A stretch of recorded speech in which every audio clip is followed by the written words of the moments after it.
Good morning, students. Today's topic Central Government. Meaning and definition of government. State, which is an intangible and invisible organization, is an emotional concept, and the organization which provides it a tangible form is known as government. बच्चों यहाँ पे जो दिया हुआ है, state is an emotional concept. राज्य एक भावनात्मक अवधारणा है जो इंटेंजिबल यानी अमूर्त होती है एंड इनविजिबल अदृश्य होती है। यानी जो स्टेट होता है वो एक इमोशनल कॉन्सेप्ट है और इंटेंजिबल का मतलब अमूर्त है, जिसे हम छूकर महसूस नहीं कर सकते, और इनविजिबल यानी जो दिखाई नहीं देती है। which provides it a tangible form is known as government। और जो इसको tangible form give करती है या देती है वो क्या कहलाती है? गवर्नमेंट कहलाती है। हम राज्य को कैसे जानते हैं? गवर्नमेंट से ही जानते हैं। समझ में आ गया? इंटेंजिबिलिटी को टेंजिबिलिटी में कन्वर्ट करने का काम किसका है? गवर्नमेंट का है। इन दो लाइनों में कोई कंफ्यूजन नहीं होगा आपको। स्टेट किसे कहते हैं? Which is an intangible and invisible organization is an emotional concept. ये एक भावनात्मक अवधारणा है जो अमूर्त होती है और अदृश्य होती है। उसको मूर्तता प्रदान करने का या टेंजिबिलिटी देने का काम जो करता है वो क्या कहलाता है? गवर्नमेंट कहलाता है। It is the government which determines, express and implements the mutual desire of a state. We can say that it is the government which is the expression of emotional concept in the capacity of a state। इसका मतलब ये हुआ कि government के द्वारा ही हम state की इच्छा को क्या करते हैं? निर्धारित करते हैं, अभिव्यक्त करते हैं और उसे कार्यान्वित किया जाता है। तो इस तरीके से अगर हम देखें तो जो गवर्नमेंट होती है वो स्टेट की भावनात्मक जो अवधारणा होती है ना, यानी इमोशनल कॉन्सेप्ट जो होता है उसी का एक्सप्रेशन जो है वो क्या कहलाता है? गवर्नमेंट कहलाता है। ठीक है। Existence of a state is not possible without a government, because it is the government which form law to serve the people residing in a particular territory of a state. It implements these laws and punishes those people who do not obey such laws and puts them on the right track। अब बच्चों ये जो government होती है इसका काम क्या होता है कि एक निश्चित टेरिटरी का मतलब होता है भूभाग। जो भूमि होती है ना, एक निश्चित भूमि, जैसे हमारा इंडिया का मैप है उसकी लाइन के अंदर जितने लोग रहते हैं वो क्या कहलाएंगे? टेरिटरी कहलाएंगे, यानी निश्चित भूभाग है। ऐसे ही इंडिया के मैप में जो पर्टिकुलर स्टेट है उस स्टेट की जो लाइन दी हुई है उस एरिया के अंदर जो लोग रहते हैं यानी उसे हम टेरिटरी कहते हैं। समझ में आ गया? निश्चित भूभाग को टेरिटरी कहा जाता है। तो एक पर्टिकुलर टेरिटरी में जो रिसाइडिंग का मतलब होता है बसने वाले जो लोग होते हैं उसके लिए क्या करती है? मेकिंग लॉज, कानून बनाती है और उसको लागू करती है, और अगर कोई उसका सही ढंग से पालन नहीं करता है तो उसे पनिश करने का काम करती है। और पनिश इसलिए करती है ताकि उन्हें put them on the right track, सही रास्ते पर लाया जा सके। फिर गार्नर की डेफिनेशन दी हुई है। Garner has defined definition as government is such an agency और machine through which is states policies are determined, normal issues are regularised and public welfare is developed. इसे आप अंडरलाइन करेंगे और नोट्स कॉपी में write down भी करेंगे। Garner की definition है ये। गार्नर ने ये कहा था कि सरकार जो होती है ना, गवर्नमेंट जो होती है वो एक एजेंसी होती है। एजेंसी कहते हैं एक अभिकरण है, मतलब काम करने वाली एक इंस्टीट्यूशन है, और मशीन या फिर मशीन है जिसके द्वारा क्या किया जाता है? राज्य की नीतियां निर्धारित की जाती है। Which states policies are determined, यानी राज्य की पॉलिसीज का मतलब नीतियां आर डिटरमाइंड यानी निर्धारित की जाती है। ठीक है। नॉर्मल इश्यूज यानी सामान्य मामलों को रेगुलराइज्ड यानी नियमित किया जाता है, तथा एंड और भी कह सकते हैं पब्लिक वेलफेयर इज डेवलप्ड, और सामान्य हितों को डेवलप किया जाता है। ये हमारा हो गया meaning and definition of the government. Meaning में आप पहली दूसरी लाइन को लिखेंगे और उसके बाद डेफिनेशन में आप गार्डनर की डेफिनेशन लिखेंगे। फिर नेक्स्ट हेडिंग आप डालेंगे ऑर्गन्स ऑफ द गवर्नमेंट, तो उसमें आप लिखेंगे following are the 3 organs of a government. First है legislature, second executive and third one is judiciary. First, I am going to start legislature. Legislature is the first organ among the 3 organs of the government. Legislature जो होता है वो सरकार के 3 अंगों में पहला अंग माना गया। जैसे हमारे बॉडी के पार्ट्स होते हैं ना, ऐसे गवर्नमेंट को हम बॉडी मानेंगे और उसके पार्ट्स कौन कौन से हैं, उसके 3 पार्ट्स हैं, legislature, executive and judiciary. First part जो है, जो सबसे इम्पॉर्टेंट पार्ट माना गया है, वो है लेजिस्लेचर, इसलिए इसे फर्स्ट ऑर्गन कहा जाता है। In context to Indian governance system the legislature has been formed on 2 levels.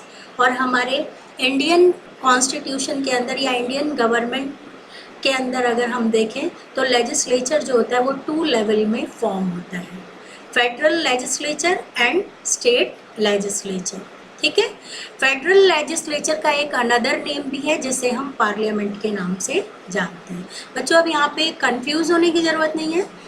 Organ of the government 3 है। फर्स्ट ऑर्गन के 2 लेवल हैं, एक है फेडरल लेजिस्लेचर जिसका अनदर नेम है पार्लियामेंट, और सेकंड है स्टेट लेजिस्लेचर, यानी केंद्र की लेजिस्लेचर अलग होती है और स्टेट की लेजिस्लेचर अलग होती है।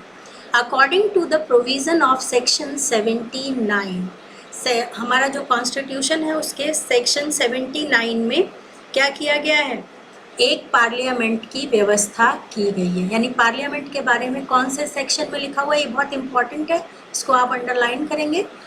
Section 79, there is a parliament in the Indian union which is formed jointly by president and the 2 houses namely the Lok Sabha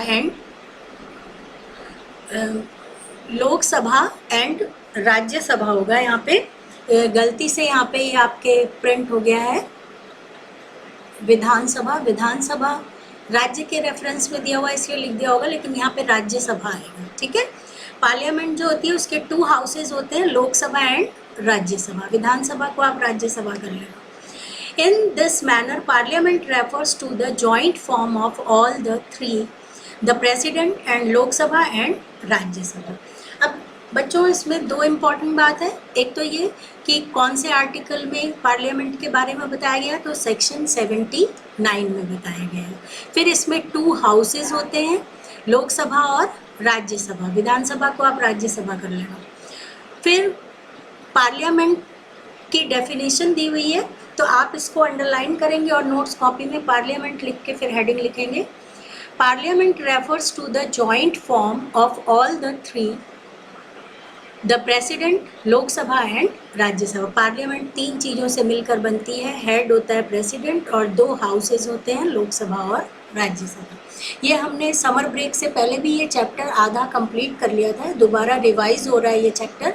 जिन बच्चों ने इसके नोट्स पहले बना रखे हैं वो रिपीट नहीं करेंगे, जिन बच्चों ने नहीं बना रखे हैं वो इनके नोट्स पॉजिटिवली बनाएंगे, और कॉपी जब स्कूल में आपकी चेक होने के लिए आएगी तो इसमें ये वर्क होना चाहिए। ठीक है, अब हम लेजिस्लेचर के जो हमारा पार्ट है लोकसभा, उसके बारे में पढ़ेंगे। फॉर्मेशन और ऑर्गेनाइजेशन ऑफ द लोकसभा।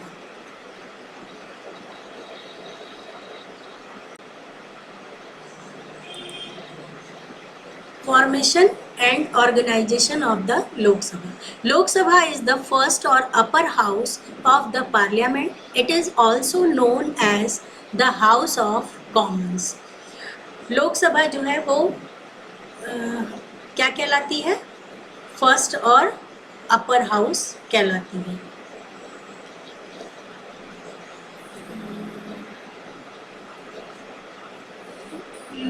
बच्चों इसमें एक मिस्टेक है, अपर हाउस नहीं कहते, इसे लोअर हाउस कहते हैं। अपर को आप लोअर कर लेना।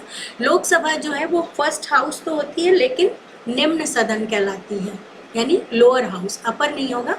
पार्लियामेंट का लोअर हाउस होता है। It is also known as the House of Commons. इसको हम हाउस ऑफ कॉमन्स के नाम से भी जानते हैं, ठीक है। As its member are elected directly by citizens, और इसके मेंबर जो होते हैं वो डायरेक्टली इलेक्टेड होते हैं। लोकसभा के जो चुनाव होते हैं उनमें जनता द्वारा डायरेक्टली, पब्लिक द्वारा डायरेक्टली इलेक्शन करके गए हुए या इलेक्टेड पीपल होते हैं जो वहाँ पर लोकसभा के अंदर जाते हैं। अब लोकसभा के अंदर फर्स्ट पॉइंट है हमारा, और वो फर्स्ट पॉइंट है number of members. In the beginning, the number of members of the Lok Sabha was fixed as 500 by the Constitution. Starting में हमारे कॉन्स्टिट्यूशन में इसके जो मेंबर थे वो कितने फिक्स किए गए थे? 500. But at time this number was increased.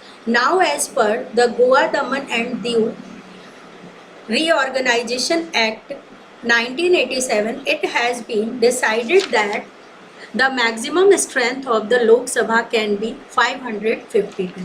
बच्चों स्टार्टिंग में जब कॉन्स्टिट्यूशन इम्प्लीमेंट किया गया था उस समय इसमें जो मैक्सिमम मेंबर्स के संख्या थी वो थी हमारी 500, लेकिन प्रेजेंट टाइम में ये जो नंबर है या स्ट्रेंथ है वो चेंज होके 552 हो गई है। और ये कब की गई थी? उसके लिए एक्ट है the Goa, Daman and Diu reorganisation act 1987, इसको आप अंडरलाइन करेंगे। इस एक्ट को लागू करने के बाद ये नंबर इंक्रीज हो गए थे, 500 से 552 कर दिए गए थे। Out of these 530 members are elected from the constituencies of various state, जिसमें से 500 जो 52 दिए हुए आपके 552, इसमें से 530 मेंबर जो थे वो स्टेट कॉन्स्टिट्यूएंसी से आएंगे, और maximum number of 20 member will be elected from the union territory, और 20 मेंबर कहाँ से आएंगे? यूनियन टेरिटरी से आएंगे। And 2 members from Anglo Indian community will be nominated by the president, और 2 मेंबर जो होंगे वो एंग्लो इंडियन कम्युनिटी से होंगे, जिसको कौन नॉमिनेट करेगा? प्रेसिडेंट नॉमिनेट करेगा, ठीक है। फिर सेकेंड है इलेक्शन कैसे होता है इसका।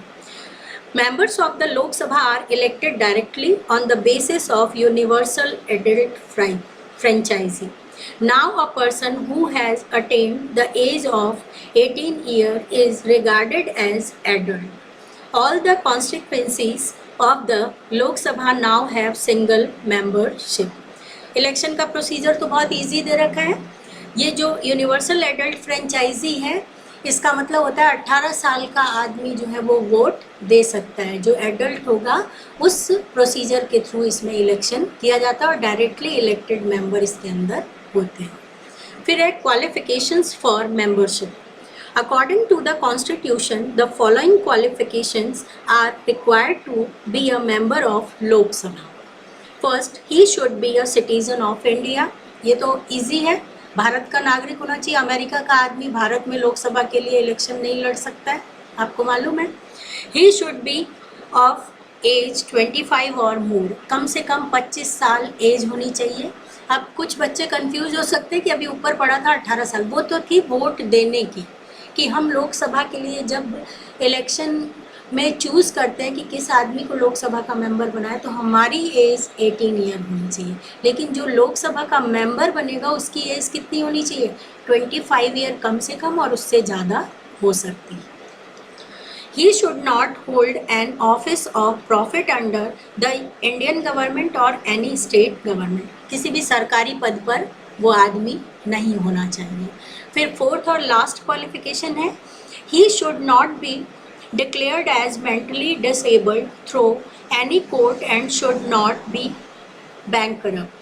देखो बच्चों इसमें दो बात है, एक तो मेंटली डिसेबल्ड नहीं होना चाहिए, जिसे आप नॉर्मल लैंग्वेज में पागल पागल बोलते हो ना, तो हम मेंटल वर्ड यूज़ नहीं कर सकते, उसे मेंटली डिसेबल्ड कहते हैं। तो मेंटली डिसेबल्ड, अनसाउंड माइंड भी कहते हैं उसे। ऐसा आदमी इलेक्शन में नहीं जा सकता है। और दूसरा है बैंक करप्ट यानी दिवालिया, बिल्कुल ऐसा नहीं होना चाहिए कि उसके पास कुछ भी नहीं हो। ठीक है, तो ये 4 क्वालिफिकेशन है। फिर है टर्म, कार्यकाल जिसे हम कहते हैं। द टर्म ऑफ द लोक सभा is 5 year. On the advice of the prime minister, the president can dissolve the lok sabha even before its completion of tenure, and this has been done for 9 times till now.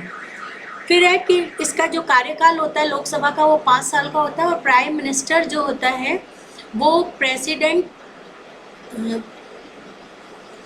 इसको dissolve भी किया जा सकता है 5 साल से पहले, लेकिन उसके लिए क्या होगा, प्रधानमंत्री जो होता है ना, प्राइम मिनिस्टर, उसकी सलाह के आधार पर जो हमारा प्रेसिडेंट होता है वो समय से पूर्व यानी 5 साल से पूर्व भी इसे डिसॉल्व कर सकता है यानी ख़त्म कर सकता है। और हमारे इंडिया में कितनी बार किया जा चुका है ऐसा?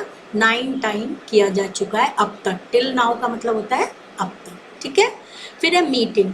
इनकी जो मीटिंग होती है, सभाएं, वो कैसे होती हैं? Meeting of the Lok Sabha and Rajya Sabha are called and postponed only by the president, and the rule regarding this arrangement is only that the interval between 2 respective meetings of the Lok Sabha should not be more than 6 months. अब बच्चों ये जो meeting होती है जिसे civics की language में अधिवेशन कहते हैं, सभा नहीं कहेंगे इसको, अधिवेशन कहते हैं। तो जो ये हमारा लोकसभा होती है और जो राज्यसभा होती है, इन दोनों की मीटिंग जो होती है वो प्रेसिडेंट के द्वारा ही बुलाई जाती है और उसके द्वारा ही स्टॉप की जाती है। इसमें केवल जो 2 मीटिंग होती है वो होती है, और इसमें 6 मंथ से ज़्यादा का इंटरवल नहीं होना चाहिए, यानी इसके बीच का जो टाइम है वो 6 महीने से ज़्यादा का नहीं होना चाहिए। फिर नेक्स्ट पॉइंट है officers of the Lok Sabha. Lok Sabha के पदाधिकारी कौन कौन से होते हैं? तो वो होते हैं speaker and deputy speaker. Speaker को हम अध्यक्ष कहते हैं और डेप्यूटी स्पीकर को हम उपाध्यक्ष कहते हैं। जैसे प्रिंसिपल और वाइस प्रिंसिपल होते हैं ना, वैसे ही। अकॉर्डिंग टू सेक्शन 93, इसको भी आप अंडरलाइन कर लेंगे कि लोकसभा में स्पीकर और डेप्यूटी स्पीकर के बारे में कॉन्स्टिट्यूशन के अंदर कौन से सेक्शन में लिखा हुआ है, तो 93 में लिखा हुआ है। Speaker and deputy speaker can also be removed from their office if a bill in this context gets passed with majority of the president member of the Lok Sabha. But this type of bill can only be presented in the Lok Sabha if a notice has been given regarding the presentation of such bill at least 14 days prior. According to the constitution, the speaker and deputy speaker is entitled to get wages and allowances as fixed by parliament.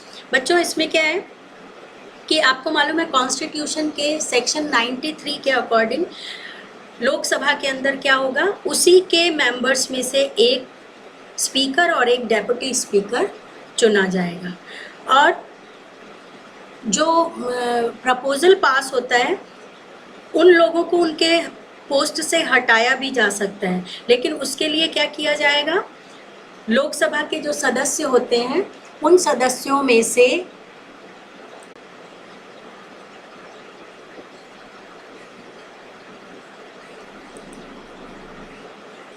तो इस कहने का मतलब ये हुआ कि जो हमारा वो जो स्पीकर होगा या डेप्यूटी स्पीकर होगा उनको तभी हटाया जा सकता है जब लोकसभा के मेंबर्स में मेजॉरिटी से प्रपोजल पास होगा, और कोई भी प्रपोजल रखने से पहले क्या करना होगा, उस प्रपोजल को रखने से पहले उसके अंदर क्या करेंगे हम, 14 डेज पहले नोटिस देना होगा। जैसे मान लो मैं स्पीकर हूँ और या डेप्यूटी स्पीकर हूँ, तो मुझे हटाने के लिए या मुझे हटाने के लिए मेरे पोस्ट से मुझे 14 दिन पहले आपको नोटिस देना होगा, और उसके बाद वो प्रपोजल लोकसभा में रखा जाएगा। वहाँ जब मेजॉरिटी से पास हो जाएगा तो फिर राज्यसभा में रखा जाएगा, फिर दोनों में जब पास हो जाएगा तब स्पीकर या डेप्यूटी स्पीकर को हटाया जा सकता है।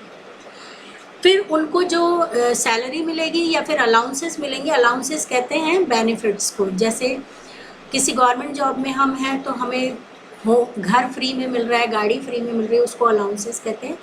ये कितने मिलेंगे और क्या होंगे, ये कौन डिसाइड करेगा? कॉन्स्टिट्यूशन के अकॉर्डिंग पार्लियामेंट डिसाइड करेगी। ठीक है। फिर नेक्स्ट हमारा है function and power of the speaker. Speaker का काम क्या होता है? ठीक है।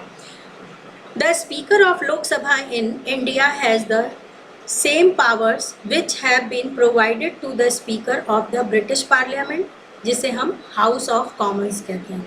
ब्रिटेन में जो पार्लियामेंट है उसका नाम है हाउस ऑफ कॉमन्स, और हमारे यहाँ पर जो है उसे हम पार्लियामेंट कहते हैं, हिंदी में संसद कहते हैं।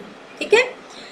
अब फर्स्ट फंक्शन या पावर है, the speaker presides upon all the meeting of the Lok Sabha, and he being the speaker is responsible for maintaining law and order and discipline। ये तो easy सी बात है, इसमें कोई ऐसी मुश्किल बात नहीं है कि जो स्पीकर होगा उसका काम क्या होता है कि जितनी भी मीटिंग होती है उसकी वो क्या करता है, रिस्पॉन्सिबल होता है उन मीटिंग्स के लिए, या फिर वो उसका अध्यक्ष होता है। ठीक है। फिर उसके बाद है जो भी लोकसभा के अंदर शांति व्यवस्था बनाए रखने और डिसिप्लिन बनाए रखने का काम भी स्पीकर का ही होता है। आपने कई बार देखा भी होगा, टेबल बजा के वो कहता है कि स्टॉप टॉकिंग या फिर शोर मत मचाएं, इस तरीके से।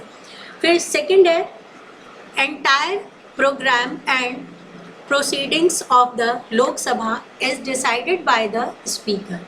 लोकसभा का जितना भी काम होता है या कार्यवाहियाँ होती हैं उन सबको कौन निश्चित करता है? स्पीकर ही निश्चित करता है, with the advice of the leader of house. और लीडर ऑफ हाउस कौन होता है? प्राइम मिनिस्टर होता है। He fixed the time for debate and discussion upon various issue. और जब भी कोई आपस में वाद विवाद होता है तो उस समय किसी भी सब्जेक्ट पर सलाह देने का काम किसका होता है? स्पीकर का होता है। He is the ex officio chairman of same committee of the house. He appoints the chairman of select committees and these committees perform work under his direction। फिर क्या होता है कि जो लोकसभा होती है उसमें कुछ स्पेशल कमेटीज़ बनाई जाती है, उन कमेटीज़ का हेड जो होता है वो भी कौन होता है? स्पीकर ही होता है। ठीक है। और उन कमेटियों के जो चेयरमैन होते हैं ना, जिसे हम सभापति कहते हैं, उन सभापति को कौन अपॉइंट करता है? उनको स्पीकर ही अपॉइंट करता है। और उन कमेटी में कोई भी दिशा निर्देश देने का काम, डायरेक्शन देने का काम भी कौन करता है? स्पीकर करता है। फिर फोर्थ पॉइंट है हमारा, the speaker decide whether a bill is a money bill और नॉट। स्पीकर ही ये डिसाइड करता है कि कोई बिल रुपए पैसे से संबंधित यानी मनी बिल है या नहीं है। धन विधेयक कहते हैं हिंदी में इसे, और इंग्लिश में मनी बिल कहते हैं। फिर फिफ्थ और लास्ट पॉइंट है, all the correspondence between the parliament and the president takes place through the speaker. Parliament के अंदर जो राष्ट्रपति होता है या प्रेसिडेंट होता है उसके बीच में जितना भी लेटर से रिलेटेड पत्र व्यवहार होता है वो सारा किसके द्वारा किया जाता है? वो सब कुछ कॉरेस्पॉन्डेंस कहते हैं पत्र व्यवहार को। जो लेटर वगैरह नोटिस वगैरह भेजने का काम होता है ना, वो सारा काम किसके द्वारा किया जाता है? स्पीकर के द्वारा किया जाता है। I repeat again, first point हमारा था कि जितने भी मेंबर होते हैं, ये फर्स्ट पॉइंट हमने पढ़ा था कि स्पीकर जो होता है ना वो सारी की सारी मीटिंग्स को ऑर्गेनाइज करता है और डिसिप्लिन मेंटेन करने का काम और पीस बनाए रखने का काम करता है। फिर नेक्स्ट पॉइंट हमने पढ़ा था, entire programme and proceeding of the Lok Sabha is decided by the speaker. और जितना भी लोकसभा का कार्यक्रम होता है या कार्रवाइयाँ होती हैं वो किसके द्वारा निश्चित की जाती हैं? वो सारी की सारी स्पीकर द्वारा डिसाइड की जाती हैं। ठीक है। और आपस में अगर कोई वाद विवाद हो जाता है, डिबेट डिस्कशन होता है, उन सब इश्यूज़ पर भी फैसला कौन लेता है? स्पीकर ही लेता है। फिर जो कमेटीज़ होती हैं, स्पेशल कमेटीज़ होती हैं लोकसभा के अंदर, उन कमेटी का एक्स ऑफिशियो पदेन अधिकारी, जैसे मान लो मुझे एक पोस्ट मिली है कि मैं आपकी क्लास में एसएसटी पढ़ाती हूँ और उसके साथ साथ मुझे क्लास टीचर की भी पोस्ट मिली है, यानी फर्स्ट पीरियड में एसएसटी अगर मैं पढ़ाती हूँ तो मुझे क्लास टीचर भी बनना पड़ेगा, उसके लिए मुझे अलग से कोई बेनिफिट नहीं दिया जाएगा। तो एक पोस्ट के साथ जो दूसरी पोस्ट फ्री में मिलती है उसे एक्स ऑफिशियो कहते हैं, पदेन कहते हैं, ठीक है। तो वो उन कमेटी का अधिकारी भी होता है और साथ में उन कमेटी के चेयरमैन को सिलेक्ट भी करता है।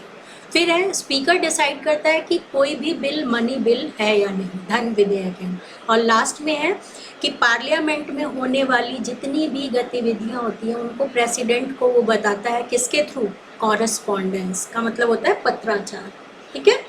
यानी जितना भी पत्र व्यवहार होता है पार्लियामेंट और प्रेसिडेंट के बीच में वो किसके द्वारा किया जाता है, स्पीकर के द्वारा किया जाता है। That's all for today, thank you.